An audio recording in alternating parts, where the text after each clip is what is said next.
10 ఏళ్లలో బీజేపీ దేశ ప్రజలను దారుణంగా మోసం చేసిందని కాంగ్రెస్ ఆరోపించింది. బీజేపీ పాలనపై కాంగ్రెస్ ఛార్జిషీట్ విడుదల చేసింది. అదానీ, అంబానీ, అమెజాన్ వంటి కార్పొరేట్ సంస్థల ఒత్తిడికి బీజేపీ సర్కార్ లొంగిపోయిందని సీఎం రేవంత్ రెడ్డి ఆరోపించారు. ప్రతి పేదవాడి బ్యాంక్ అకౌంట్లోనూ 15 లక్షల రూపాయలు వేస్తారని చెప్పి మోదీ మోసం చేశారని ఆయన అన్నారు.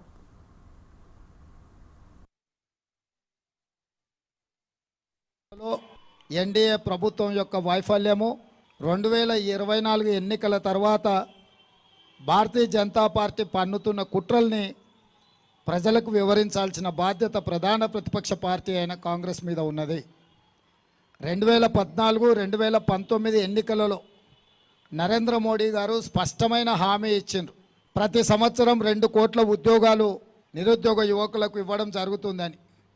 10 సంవత్సరాలలో 20 కోట్ల ఉద్యోగాలు ఇవ్వాల్సిన నరేంద్ర మోడీ గారు 2022 సంవత్సరంలో లోక్సభలో నేను అడిగిన ప్రశ్నకు సమాధానంగా 7,21,681 ఉద్యోగాలు ఇచ్చినామని వారు సమాధానం చెప్పిండ్రు. జిఎస్టీ పేరు మీద దోపిడీ చేయడమే కాకుండా చేనేత పరిశ్రమ నుంచి కుటీర పరిశ్రమల వరకు జిఎస్టీ పన్నులు విధించి దోపిడీకి పాల్పడుతుంది కేంద్ర ప్రభుత్వము.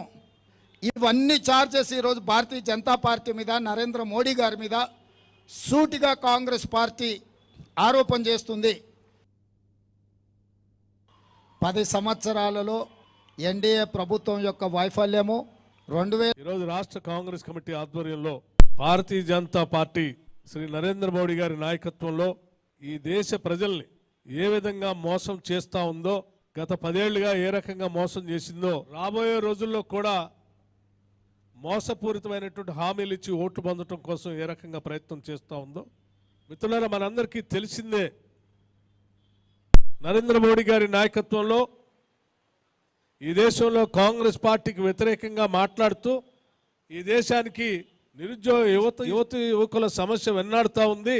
సంవత్సరానికి కనీసం 2 కోట్ల తగ్గకుండా ఉద్యోగాలు ఇస్తామని చెప్పి మోసపూరితమైనటువంటి హామీలు ఇచ్చి దేశవ్యాప్తంగా ఉన్నటువంటి నిరుద్యోగ యువకుల్ని 10 ఏళ్ళు అధికారంలో ఉన్నా కూడా మోసం చేసి ఇంకా మోసం చేయడం కోసం ప్రయత్నం చేస్తూనే ఉన్నారు. ఈరోజు రాష్ట్ర కాంగ్రెస్ కమిటీ ఆధ్వర్యంలో భారతీయ జనతా పార్టీ